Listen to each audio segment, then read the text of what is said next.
नमस्कार. मी अशोक चिंचोले. बोला तुम्ही ऐकतो आम्ही भूकंप न्यूज यूट्यूब चॅनेल संपादक. प्रेक्षको, 2 दिवसामध्ये देशभर एका चोरीची चर्चा एवढी चालू आहे की अक्षरशः नेमका हा काय प्रकार असू शकतो. चोरी म्हणजे एखादी वस्तू चोरली किंवा एखादी गाडी चोरली वगैरे असं आपण आतापर्यंत ऐकलेलं असाल.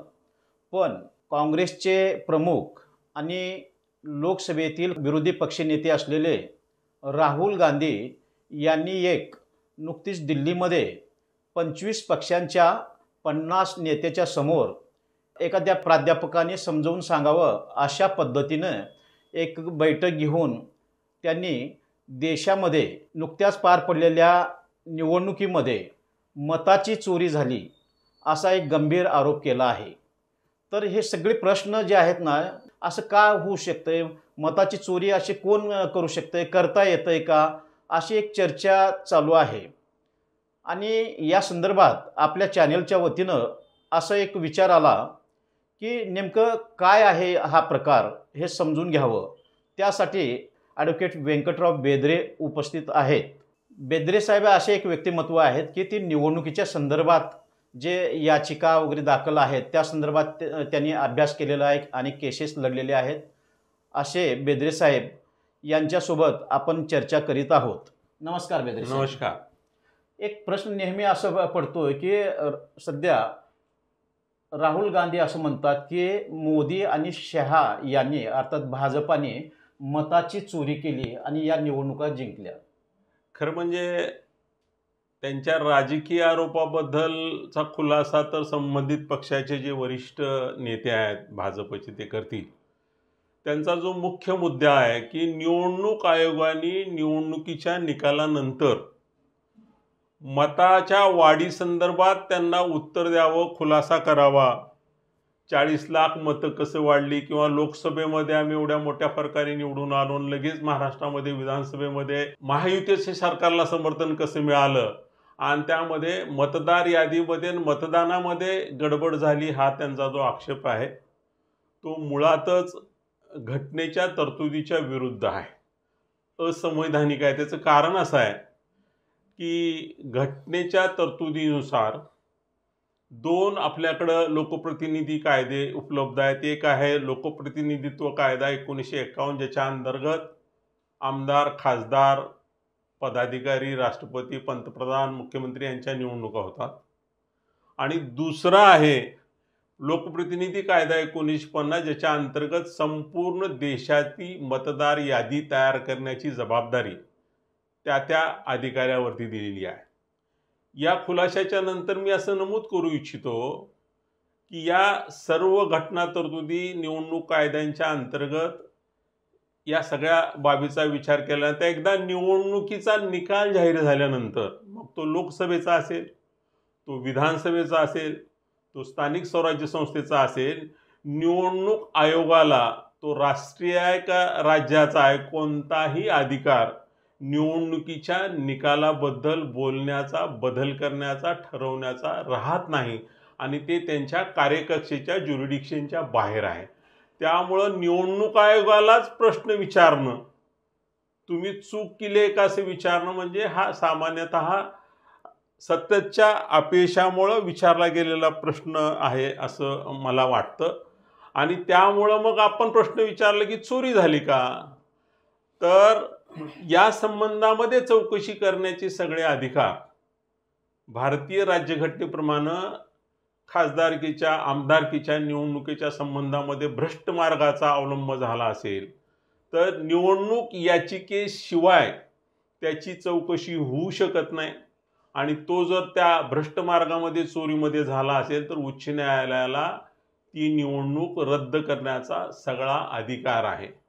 त्यामुळं काँग्रेस पक्षाला जर हे सिद्ध करायचं असेल तर माझ्या माहितीप्रमाणे आता महाराष्ट्रातल्या विविध न्यायालयामध्ये 135 निवडणूक याचिका दाखल झालेल्या आहेत. त्यामध्ये त्यांनी हे सगळे पुरावे द्यावेत आणि त्यामध्ये निवडणूक आयोगाचा सहभाग होता, इन्फ्लुअन्स हे सुद्धा करप्ट प्रॅक्टिसमध्ये येतं, ते सिद्ध करावं म्हणजे त्यांच्या चोरी झाले ह्या म्हणण्याला बळ येईल. अन्यथा सतत अपयश येत असेल तर स्वतःचं आत्मपरीक्षण करून संघटनेची दिशा बदलून घेणं गरजेचं होतं असं मला वाटतं.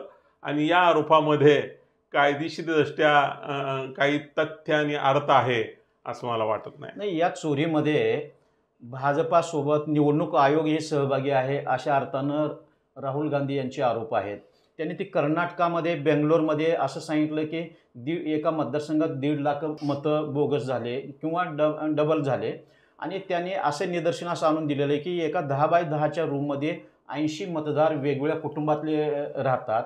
त्याच पद्धतीने महाराष्ट्रात देखील विधानसभेच्या वेळी 1 कोटी, त्यांचा असं दावा आहे की 1 कोटी मतदार वाढले. काही महिन्यात एवढे मतदार असं कसं वाढू शकतं? आपल्याला मी सुरुवातीलाच नमूद केलं होतं की भारतीय लोकप्रतिनिधी कायदा 1950 अंतर्गत देशामध्ये प्रत्येक राज्यामध्ये विधानसभा मतदारसंघाची यादी केली जाते. ती प्रत्येक वर्षाला पुनर्विलोकित केली जाते. त्यामध्ये जे नवीन मतदार होतात त्याची वाढ होते, जे मृत्यू पावतात त्याची वगळणी होते आणि जे बदलून जातात त्याचे बदल होत असतात. रहिवास त्यांचा बघून त्याची मतदार नोंदणी करण्याचे अधिकार जिल्हाधिकारी हे डिस्ट्रिक्ट इलेक्टरल ऑफिसर असल्यामुळे त्यांच्या अंतर्गत ते काम केलं जातं. खरं म्हणजे मतदारसंख्येमध्ये वाढ झाली. खरं तर मुद्दा आहे की भारताची लोकसंख्या जगामध्ये आज 1 क्रमांकाला आहे. मग लोकसंख्या वाढत असतील तर मतदारांची संख्या वाढेल एवढं साधं गणित. हे वाढत असताना त्याचं प्रारूप जाहीर होतं आणि त्या ब्लॉक लेवल आता जे त्यांनी शासकीय आणि जे अधिकारी निवडणुकीच्या ह्याच्यावर ब्लॉक लेवलवरती अधिकारी नियुक्त केलेत, वाढ झाली, बदल झाला. त्याच्यासोबत राजकीय पक्षाच्या कार्यकर्त्यांनी उपस्थित राहून त्यावेळेलाच त्या योग्य पद्धतीनं मतदारांची वाढ होते की नाही का चुकीनं वाढवली जाते याची दक्षता राजकीय पक्षाच्या कार्यकर्त्यांनी घेतली पाहिजे. तशी काही काँग्रेसनं जाहीर केलंय का की आम्ही इथं तक्रारी दिल्या होत्या? त्या एखाद्या समजा माझं घर आहे, माझ्या घरामध्ये 10 भाडेकरू राहतात 10 खोल्यामध्ये. 80 माणसं काय 200 माणसं राहू शकतात ना. कायद्याने ती परवानगी आहे. त्यामुळं संशयाच्या आधारावर काल मी त्यांचा व्हिडिओ बघितला. संशय नाही, त्याने तर दाखवलंय चार्टवर 0 ॲड्रेस असणं. ऐका ना, मतदान यादी 2 ठिकाणी नाव येणं 10 वर्षापूर्वी आपल्याकडं पेपरमध्ये वृत्तपत्रामध्ये छापून यायचे, त्याच्यामुळं निवडणूक रद्द होते. तसं निवडणूक रद्द होत नाही. जाणीवपूर्वक एखाद्या मतदारांनी 2 ठिकाणी नाव जर नोंदवलं तर तो गुन्हा ठरतो. त्या गुन्ह्यात शिक्षा झाल्यावर ती अपात्रता आहे. त्या धर्तीवर त्यांनी जे प्रश्न उपस्थित केलेत त्या प्रश्नाच्या संबंधामध्ये पक्षाच्या वतीनं काही निवडणूक जो स्थानिक पातळीवर महाराष्ट्रामध्ये आज समजा लातूर मतदारसंघ आहे शहर, त्याच्यामध्ये काही काँग्रेसच्या कार्यकर्त्यांनी तक्रार दिली आहे का की हा मित्रनगर भागामध्ये गंजगोलाई भागामध्ये इथं 100 नवीन मतदार असताना 1000 मतदार नवीन वाढलेले आहेत, अशी काही तक्रार दिल्याचं त्यांनी घोषित केलंय का? नाही. आणि त्यामुळं संशयाच्या आधारावर त्यांनी पक्षाच्या कार्यकर्त्याला चौकशी करायला सांगितली आणि मग त्यांनी आजपर्यंत 70 वर्षामध्ये निवडणुका झाल्या तरी निवडणूक यादीमधल्या मतदारसंघाच्या बदलावर स्थानिक स्वराज्य संस्थांच्या निवडणुकामध्ये फेरबदल होतात. आमदार खासदारकीच्या निवडणुकामध्ये असे फेरबदल करणं फार तसं अवघड असतं. जे लोक खालच्या पातळीवर काम करतात निवडणुकीत त्यांना ह्याची पूर्ण माहिती आहे. आता माझा मुद्दा त्यांनी जे प्रश्न उपस्थित केलेत त्या प्रश्नाच्या अनुषंगानं निवडणूक आयोगाचं समर्थन करत नाही आहे मी. प्रश्न असा आहे की अचानक महाराष्ट्रामधली निवडणूक विधानसभेला महायुतीनं कशी जिंकली असा त्यांचा प्रश्न आहे. माझा त्याला प्रतिप्रश्न एवढाच आहे की मतदानाच्या दिवशी महाविकास आघाडी आणि महायुतीच्या मध्ये जे काही द्वंद्व सुरू होतं तर महाविकास आघाडी किंवा काँग्रेसच्या कोणत्या कार्यकर्त्यांनी पोलिंग एजंट मतदान प्रतिनिधीच्या मार्फत या मतदारसंघावर हे गैरपद्धतीनं मतदान नोंदणी सुरू आहे ती त्वरित थांबवावी किंवा त्याची दखल घ्यावी किंवा तिथं दुसऱ्याच्या नावाने मतदान केलं जातंय अशी काही तक्रार दिलेली आहे का? तर त्यांच्या म्हणण्याला बळ आहे. अन्यथा लोकसभेमध्ये आम्हाला यश आलं ती विधानसभेमध्ये यायला पाहिजे असा त्यांचा समज आहे. मी गैरसमज हा शब्द वापरला नाही. आणि मग त्या दृष्टीनं डिजिटल यादी दिली नाही म्हणून त्याच्यात संशय वाढला. संशयावरून कुठल्याही निर्णयाला येता येत नाही. लोकप्रतिनिधी कायद्यामध्ये कलम 123 मध्ये भ्रष्ट मार्गाचा अवलंब करून निवडणूक जिंकणं हे गैर ठरवण्यात आलेलं आहे आणि त्या माध्यमातून त्यांनी उच्च न्यायालयामधून हे सिद्ध करून घ्यावं आणि नाहीतर मग आपल्याला यश येत नाही म्हणून लोकांना भटकवण्याचा एक प्रकार आहे असं समजलं जाईल. नाही, राहुल गांधी जे काही आरोप करतायत ना, निवडणूक आयोगानं माहितीच्या अधिकारात जे काही माहिती दिली त्याच्या आधारेच हे करत आहेत. आणि निवडणूक आयोगानं आत्ता मग पुन्हा ते डिजिटल यादी काय वेबसाईट त्यांची बंद केली वगैरे, किंवा महाराष्ट्रामध्ये सायंकाळी जे मतदान झालं त्याचं CCTV फुटेज मागितलं आहे, तेही दिलं जात नाही. खरं म्हणजे काय झालंय, आता आपण समजून घेण्याची आपली वृत्ती हे झालेली आहे. माहितीचा अधिकार एवढाच आपल्याला माहिती आहे, पण निवडणूक कायद्याअंतर्गत निवडणुकीच्या ज्या काही कागदपत्र असतात ते काही कागदपत्रे सील करून ठेवायचे असतात काही काळापर्यंत आणि त्यानंतर ते नष्ट करायचे असतात आणि त्या कागदपत्राच्या नकला मागण्याची स्पष्ट अशी तरतूद त्याच्यामध्ये उपलब्ध आहे.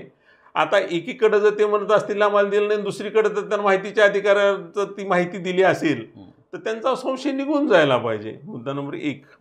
मुद्दा नंबर 2 असा आहे की लेखनिक चूक टायपिंग करताना डिजिटल ह्याच्यामध्ये झाली म्हणजे सगळ्या मतदार यादीमध्ये आहे असा कुठंतरी त्यांचा समज झालेला दिसतो. वास्तविक त्या निकषाच्या नुसार हे जे आता डिलीट झालंय, तुम्ही कुणीही वाचलं असेल, आपण तर पत्रकार आहात, 3 महिन्यापूर्वी केंद्र सरकारनं डिजिटल रेकॉर्ड देणं जाऊ नये असं नियमामध्ये दुरुस्ती केली. नियम करायचे अधिकार निवडणूक आयोगाला नाही आहेत आणि त्यानंतर ते डिलीट करण्यात आलं. गेल्या 20 वर्षात अनेक निवडणूक याचिकांच्या मध्ये मी काम केलेलं आहे.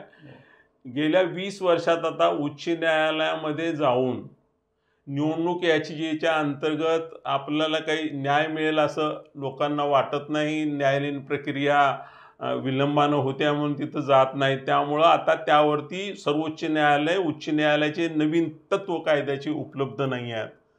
पण जेव्हा जेव्हा न्यायालयाकडे जाऊन कोणी मागणी केलेली आहे त्यावेळेस न्यायालयानं सगळ्याच्या अधिकाराचं रक्षण करण्याचं काम केलेलं आहे. मी जरी एका पक्षात काम करत असतो, मी काही निवडणूक आयोगाचं समर्थन नाही, पण चुकीच्या दिशेनं जर प्रश्न उपस्थित केले आणि त्या दिशेनं जर आपली लोकशाही पुढे चालली तर निश्चितपणानं ती निकोप राहणार नाही आणि वादावादी निर्माण होण्याची शक्यता असल्यामुळं ते एखाद्याला आपण चोर म्हणणं सोपं आहे, पण ते सिद्ध केलं पाहिजे आणि त्यासाठी ते डिलीट केलेलं आहे.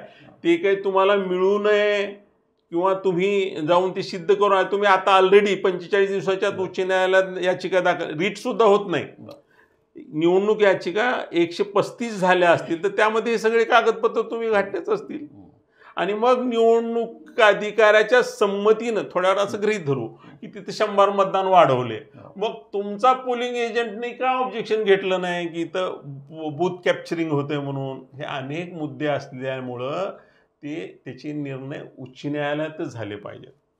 एक आहे की हे जे राहुल गांधी आरोप करतायत, निवडणूक आयोगाचं एक असं म्हणणं आहे की तुम्ही शपथपत्र दाखल करा. काय प्रकार आहे? आणि ते एक विरोधी पक्ष नेते आहेत, त्यांनी लोकसभेत शपथपत्र कशासाठी घ्यायचं आहे, ते घेतल्यामुळं काय होईल आणि यांनी शपथपत्र नाही दिलं तर काय नाही. आता त्याच्यामध्ये आपण कागदपत्राची पाहणी करूनच वकिलांनी त्याचं मत नोंदवत असताना नोंदवलं पाहिजे. पण आता तुम्ही मी ह्या सार्वजनिक माध्यमांच्या मार्फत जे काही आपल्याकडे उपलब्ध आहे त्यावरती आपलं मत नोंदवत आहोत. मला असं वाटतंय की आपण एखाद्या कार्यालयामध्ये जाऊन नकला मागायच्या असतील तर आपल्याला नक्कल मागण्याचा अर्ज करावा लागतो आणि ज्या वेळेला आपण त्यामध्ये पक्षकार नसतो, म्हणजे आमदार खासदारची निवडणूक, आता या महाराष्ट्राच्या निवडणुकीपुरतं राहुल गांधींनी ठरवले त्रयस्थ माणूस ज्या वेळेला नक्कल मागतो त्यावेळेला शपथपत्र द्या म्हणतात, अशी तरतूद आहे.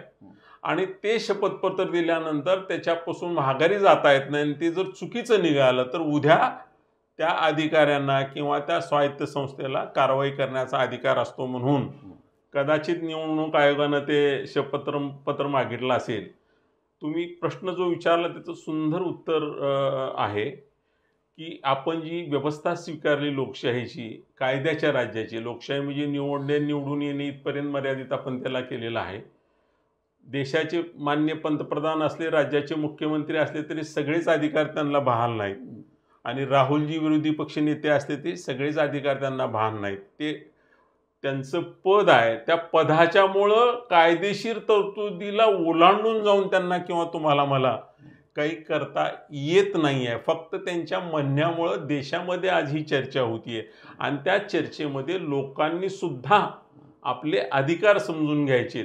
एवढ्या शुद्ध हेतूने तुमच्याकडे मुलाखत देतोय. जेव्हा राजकीय पक्षाच्या पटलावरून मला समर्थन करायचं असेल त्यावेळेला मी माझी भूमिका स्पष्टपणाने मांडेन. पण निवडणूक क्षेत्रामध्ये कायद्याच्या अंतर्गत काम केल्यामुळं सामान्यतः घटना असं समजते की भारतीय माणूस शिकलेला आहे की नाही पण त्याला कायद्याचं ज्ञान नाही असं म्हणता येत नाही. त्यामुळे या गोष्टीचे बारकावे माहिती नसतात. म्हणून मग तुम्हाला आठवतं का, मी तरुण होतो, 1980ला इंदिराजी प्रचंड मतांनी निवडून आल्यानंतर सगळ्या माध्यमांच्या मध्ये चर्चा होती की शाही बदलून इंदिरा गांधींनी निवडणूक जिंकली. त्याच धर्तीवर राहुलजीचे आरोप आहेत. खरं तर पक्ष संघटना आपली का यशस्वी होत नाही, निधर्मी विचाराचा लोकांचा विश्वास का कमी झालाय याचं मंथन त्यांनी करण्याची गरज आहे.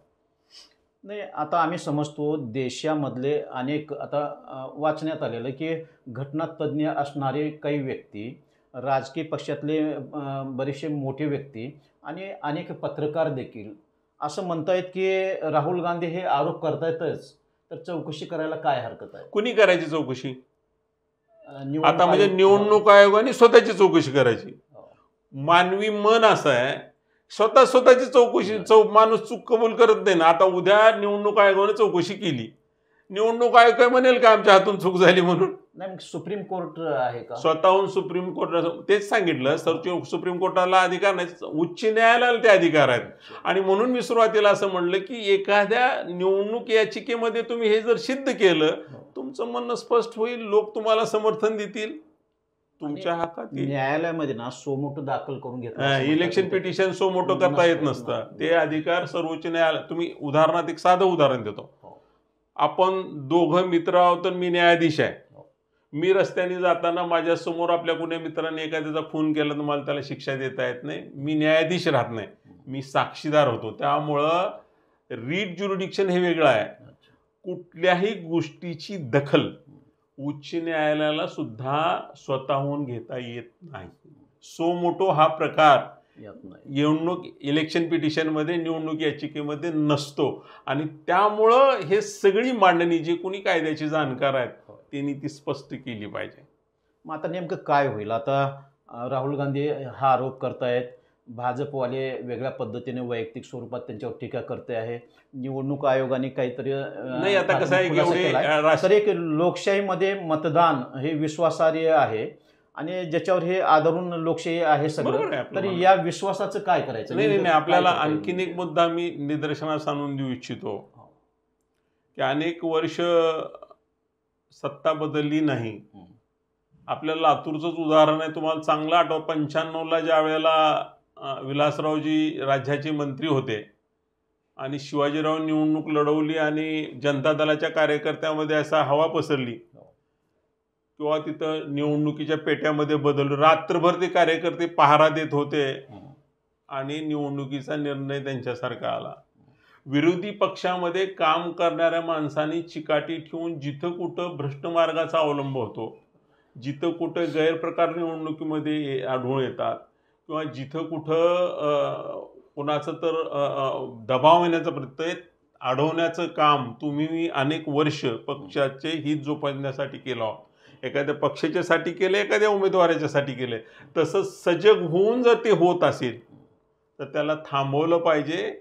आणि निवडणूक मतदार वाढ आणि वगळणी ही अशी लगेच होत नाही. फॉर्म नंबर 6 नाही, 7, 8 ब अशा तरतुदी आहेत, त्याचं प्रारूप जाहीर होऊन पुन्हा ते अंतिम होतं. आणि त्यामुळं याचं सुद्धा लोकशिक्षण झाली पाहिजे, चर्चा झाली पाहिजे. आता राष्ट्रीय पातळीवर भाजप काय करेल, काँग्रेस काय करेल, संसदेत काय निर्णय करते, तो खासदारांचा अधिकार आहे. मला तर असं वाटतं की लोकशाही निकोपाने आता तर प्रचंड पैशाच्या प्रभावाखाली आल्यामुळं ते भ्रष्टाचार कमी करायची पहिली पायरी काही असेल तर निवडणूक कायद्यामध्ये सुधारणा करायला पाहिजे, असं माझं वैयक्तिक नागरिक म्हणून मत आहे. सबंध हे चर्चा चालू असताना आजच्या तरुणांनी, मतदारांनी, नागरिकांनी आता या प्रकाराकडे कशा पद्धतीने बघायचं? काय उगे फक्त बातम्या ऐका, न्यूज नाही, पहा आणि यातला शांत नाही बसा? नाही मला असं वाटतं की आत्ताची तरुणाई ही तंत्रज्ञानाच्या युगामध्ये बुद्धिमान आहे. त्यांनी सत्यता पडताळून बघितली पाहिजे, ती समजून घेतली पाहिजे आणि निकोप लोकशाही अंतर्गत कायद्याचं राज्य खऱ्या अर्थाने आपल्याला ठरवायचं असेल, योग्य उमेदवाराच्या पाठीशी उभा राहायचं असेल तर मी काही कुण्या समाजाचं, धर्माचं प्रतिनिधित्व करत नाही. मी बुद्धिवंतांचं शिकलेल्या माणसांनी या प्रक्रियेमध्ये सहभाग नोंदवला पाहिजे. जे चांगलं आहे त्याला समर्थन दिलं पाहिजे, जे आपल्याला पटत नाही त्याच्यापासून दूर राहिलं पाहिजे. तरच भारतीय लोकशाही नुसती प्रगल्भ होईल असं नाही. अनेक वेळेला भारतीय लोकशाहीने ते सिद्ध केलेलं आहे. जो कोणी चुकीचं वागला त्याला दूर करण्याचं काम सुद्धा केलेलं आहे आणि ते आता तरुणांनी स्वीकारावं आणि चांगल्या लोकाला समर्थन देण्याचं काम. म्हणजे आता मलाच द्या असं म्हणणं नाही, तुम्हाला जे योग्य वाटतं त्याच्या पाठीशी ही प्रक्रिया चांगली राहण्यासाठी समर्थन द्यावं अशी भूमिका आहे. आता राहुल गांधींना एकदा आरोप केला, दोनदा आरोप केला, ते पुन्हा ते करतायत. आता त्यांना काय सल्ला आहे असं मी म्हणत नाही, पण त्याविषयी काय मत असू शकेल? नाही, कसं आहे की राहुलजी हे राष्ट्रीय नेते आहेत आणि त्यामुळं आता त्यांच्या महायुतीमध्ये मी काम काँग्रेस का सोडली तर लोकभावना एकीकडे आहे आणि काँग्रेसची संघटना एकीकडे आहे असं माझं मत आहे. 2014च्या पूर्वी काँग्रेसने भ्रष्टाचाराच्या आरोपाचं खंडन केलं नाही आणि कल्याणकारी योजना राबवताना उडालेला गोंधळाचा खुलासा केला नाही, म्हणून त्यांना अपयश आलं आणि मग भाजप सरकार आता सत्तेमध्ये आलं आणि आज विकसित भारताची भूमिका घेऊन पुढं जातंय राष्ट्रीय नेतृत्व. त्याच धर्तीवर महाराष्ट्र सुद्धा $1 ट्रिलियन अर्थव्यवस्था करण्याच्या दृष्टीने प्रयत्न करतोय. त्यामुळं आरोप सुद्धा करत असताना ते आपल्याला सिद्ध करता येतील असे करावेत, अन्यथा मग आपण स्थानिक जिल्हा पातळीवर काम करतो आणि मग खंत वाटते की एकमेकावर आरोप प्रत्यारोप केल्याशिवाय आज काही आपल्याला सामाजिक जीवनात पाहायला मिळत नाही. मला तर असं वाटतं की राष्ट्रीय नेत्यांनी, राष्ट्रीय पक्षांनी भ्रष्टाचार कशा पद्धतीने कमी होईल ही भूमिका मांडली पाहिजे, गुन्हेगारी कशा पद्धतीने कमी होईल ही भूमिका, कशा म्हणजे कोणत्या कायद्यात अंमलबजावणी करून मांडली पाहिजे. नाहीतर मग कधी याला चांगलं आणि कधी त्याला चांगलं म्हणण्याशिवाय काय होईल असं वाटत नाही. हे आहेत ॲडव्होकेट बेदरे साहेब. अत्यंत चांगल्या पद्धतीनं त्यांनी घटना, कायदा, राजकारण, याचिका, रीट, आपापले कार्यक्षेत्र या संदर्भात माहिती दिली आहे. तर आपण देखील अशाच विश्लेषक किंवा चिकित्सक बुद्धीनं या संबंध घटनेकडे पाहावं आणि दोष असणार नाहीत अशा पद्धतीचं कारभार चालला जावा यासाठी आपण प्रयत्नशील राहावे. नमस्कार. धन्यवाद. निवडणुकीमध्ये सहभाग नोंदवताना लोकांना सुद्धा माहिती राहावी हा यामागचा उद्देश आहे.